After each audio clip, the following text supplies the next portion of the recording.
पाक सऊदी ताल्लुकात तारीख की नई बुलंदियों पर। पाकिस्तान और सऊदी अरब के दरमियान बड़ा स्ट्रेटेजिक दिफाई मुआहिदा तय पा गया। एलामिया जारी, वजीर आजम शहबाज शरीफ और सऊदी वली अहद के बाहमी दिफाई मुआहिदे पर दस्तखत हो गए। मुआहिदे के मुताबिक किसी मुल्क के खिलाफ जारहियत दोनों मुल्कों के खिलाफ जारहियत तस्वुर होगी। मुआहिदे का मकसद किसी भी जारहियत के खिलाफ मुश्तरका दिफा मजबूत बनाना है। मुलाकात में वफूद की सतह पर मुज़ाकरात किए गए।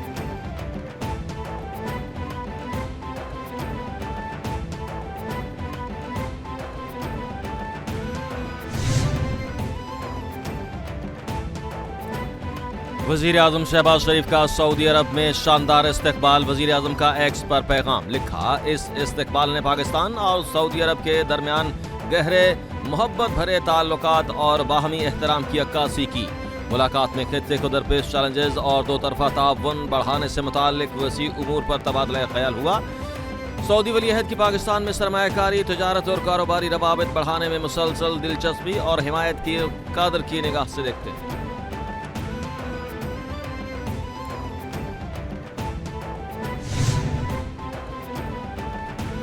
सऊदीया और पाकिस्तान जारह के मुकाबल एक ही सफ में। सऊदी वज़ीर दिफा का उर्दू में एक्स पर पैगाम। सऊदी वज़ीर दिफा का कहना था कि सऊदी अरब और एटमी ताकत रखने वाले पाकिस्तान ने एक बाज़ाब्ता बाहमी दिफाई मुआहिदा दस्तखत कर लिया। इस मुआहिदे में अर्शों पर मुहित सलामती शराकत दारी को नुमायां तौर पर मजबूती मिली। गैर मुल्की मीडिया के मुताबिक खलीजी रियासतें अमरीका की काबिल एतमाद हैसियत के बारे में बढ़ती हुई तशवीश का शिकार हैं।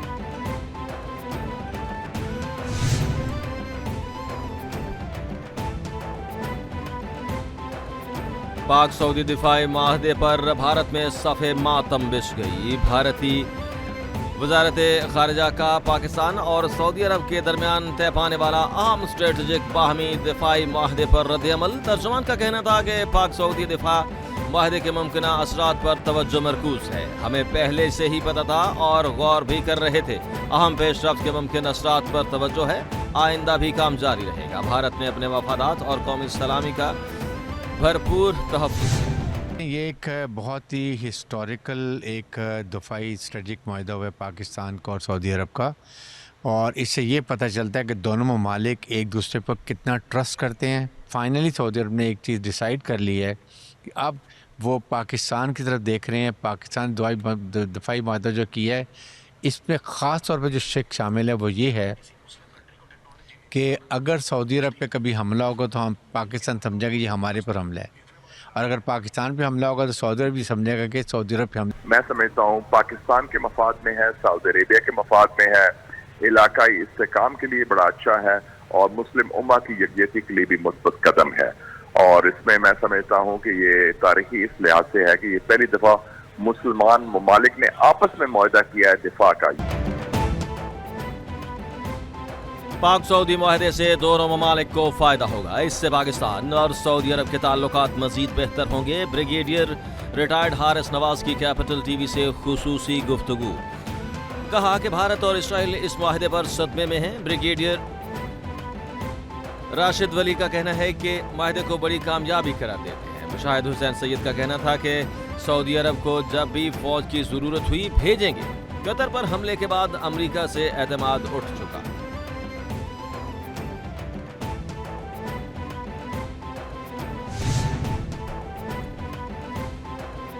पाकिस्तान के पहले जदीद कॉम्प्लेक्शन कैंसर के इलाज का आगाज हो गया। लाहौर के मेयो अस्पताल में कीमोथेरेपी न सर्जरी, चीन के माहिरीन के जदीद और महफूज तरीन तरीका इलाज का कामयाब पाकिस्तान और पंजाब में बाज़ाब्ता आगाज। मरियम नवाज ने इब्तिदा कर दिया। वज़ीर आला पंजाब ने मेयो अस्पताल में सर्जिकल वार्ड में पहली बार कोएब्लेशन मशीन का मुआयना भी किया। मरियम नवाज का मजीद 5 मशीनें मंगवाने का हुक्म। ट्रीटमेंट के बाद शिफा याब होने वाले 5 मरीजों से मुलाकात। मरियम नवाज को मौसम करार दिया। एक मशीन पे उन्होंने मुझे कहा कि ये एक ग्राउंड ब्रेकिंग कैंसर का ट्रीटमेंट है, जिसमें जो मिनिमली इन्वेसिव है और the patient walks in and 60 minutes से 120 मिनट्स का ये प्रोसीजर है और इसमें कोई सर्जरी की, कन्वेंशनल सर्जरी की ज़रूरत नहीं पड़ती। एक प्रोब के थ्रू आप इसको जो है वो एग्जीक्यूट करते हैं and the patient walks out cancer free.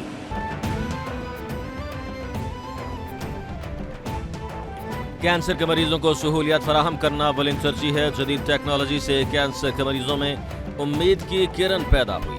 वज़ीर आला पंजाब मरियम नवाज का कहना है कि कैंसर के मरीजों का इलाज काफ़ी पेचीदा और तकलीफदेह है। कैंसर के मुख्तलिफ अक़साम के इलाज के लिए मजीद मशीनरी पाकिस्तान ला रहे हैं। मैं देखना चाहती हूँ कि चीन ने सेहत के शोबे में इतनी तरक्की कैसे की। कैंसर के इलाज की जदीद टेक्नोलॉजी से सबसे पहले पंजाब में मुतारिफ करवाई।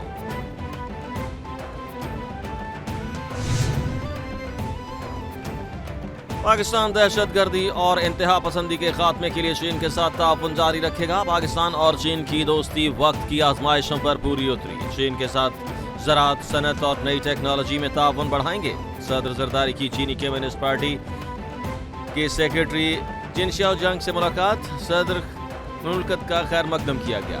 चीनी सेक्रेटरी ने कहा कि पाकिस्तान और चीन दहशतगर्दी और अलहदगी पसंदों के खिलाफ जीरो टॉलरेंस पॉलिसी पर कारबंद है।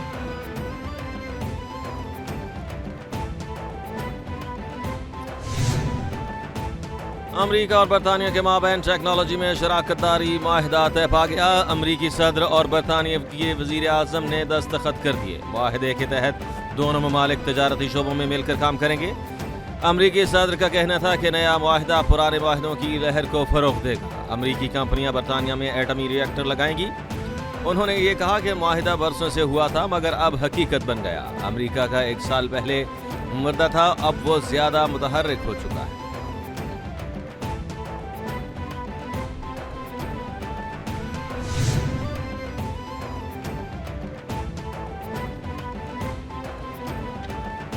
वर्ल्ड एथलेटिक्स चैंपियनशिप में जेवलिन थ्रो का फाइनल मार्का। अरशद नदीम मेडल की दौड़ से बाहर। अरशद नदीम फाइनल मरहले के दूसरे राउंड से बाहर। कौमी एथलीट अरशद नदीम ने क्वालिफाइंग सेशन में 82.73 मीटर की थ्रो फेंकी।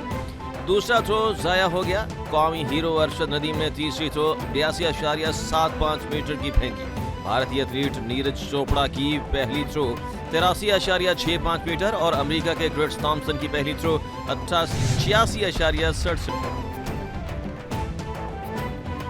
पंजाब में सैलाब का जोर टूटने लगा। सैलाबी रेले सिंध पहुंच गए। सिंध के बैराजों पर दबाव बढ़ने लगा। कच्चे का वसीला आखिर डूब गया। कई देहातों से जमीनी राब्ते मुनक़ते। गुड्डू, सखर और कोटरी बैराज में पानी की सतह में मुसलसल इजाफा। सैलाब मुतासरी नुकसानात के अजाले के लिए हुकूमती इमदाद के मंतजर। अहमदपुर, शर्किया और रोज शरीफ में सैलाबी सूरत हाल बरकरार। मुतासर इलाकों में अब भी 6 से 8 फुट तक पानी मौजूद है।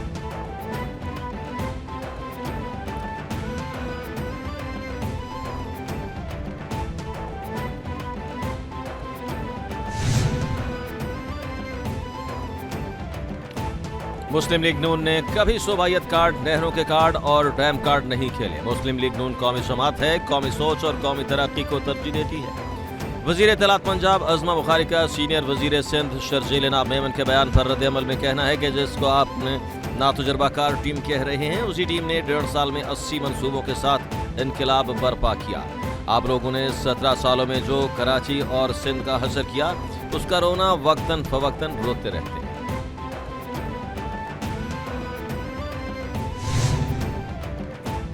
190 मिलियन पाउंड केस में बड़ी पेशरफ्त। बानी पीटीआई और बुशरा बीबी की सजा मुअत्तली की दरखास्तें 2.5 माह के बाद समाअत के लिए मुकर्रर। इस्लामाबाद हाई कोर्ट का 2 रुकनी बेंच 25 सितंबर को समाअत करेगा। चीफ जस्टिस सरफराज डोगर और जस्टिस आजम खान समाअत करेंगे। सजा मुअत्तली की दरखास्तों पर 26 जून को आखिरी समाअत हुई।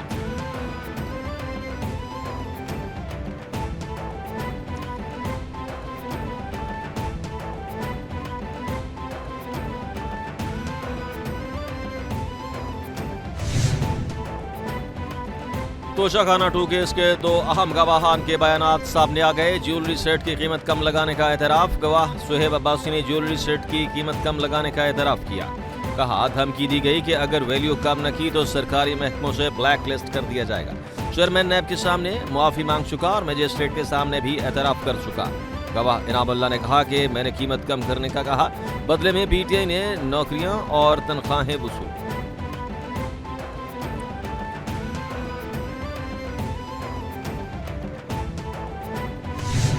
नाजायज़ तरीके से आप रोज़ एक केस बना लें, पहले ही 300 केस है और ये जो 9 मई के अगर एक दफ़ा ये केस चलाए ना तो सारों को समझ आ जाएगी और दुनिया, पाकिस्तान नहीं सिर्फ, सारी दुनिया को पता चलेगा। हम तो कहते हैं केस चलाएं, बाकी भी 9 मई के बाद के भी, क्योंकि उसके बाद दुनिया में इंटरनेशनली समझ आएगी कि किस किस्म का इंसाफ का निज़ाम इस वक्त पाकिस्तान में ख़त्म हुआ हुआ है। बानी पीटीआई की बहनों अलीमा खान और उस्मा की सुप्रीम कोर्ट आमद। अलीमा खान ने कहा कि बानी पीटीआई ने चीफ जस्टिस सुप्रीम कोर्ट को खत लिखा है। बानी का चीफ जस्टिस को खत लिखने के लिए आए। बानी पीटीआई के वकील लतीफ कोसा की चीफ जस्टिस पाकिस्तान से मुलाकात। बानी पीटीआई का खत चीफ जस्टिस को पहुंचाया। वकील लतीफ कोसा के मुताबिक चीफ जस्टिस ने बानी की जेल से मुताल्लिक शिकायत तहरीरी सूरत में मांग ली। 24 घंटे में सुनवाई की यकीन दहानी भी करवा दी।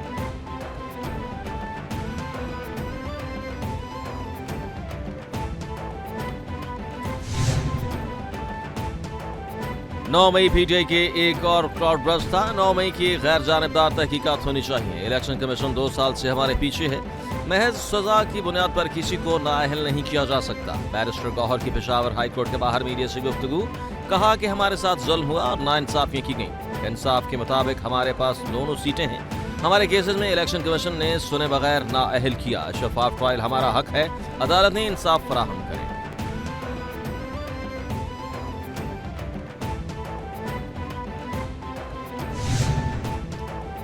सीनियर वजीर सिंध शर्जील इनाम मेमन और वजीर तवानाई नासिर हुसैन शाह ने चीनी electric charging company EI auto के हुक्काम से मुलाकात की। सूबे भर में इलेक्ट्रिक गाड़ियों के चार्जिंग स्टेशंस के क़याम पर तफसीली तबादला ख्याल। शर्जील मेमन की कंपनी हुक्काम को सिंध के शहरी और देही इलाकों में चार्जिंग पॉइंट्स के वसी नेटवर्क के क़याम से मुताल्लिक आगाही। कहा कि ट्रांसपोर्ट का मुस्तकबिल साफ तवानाई और इलेक्ट्रिक गाड़ियों से जुड़ा है। सिंध इस तब्दीली में पीछे नहीं रह सकता।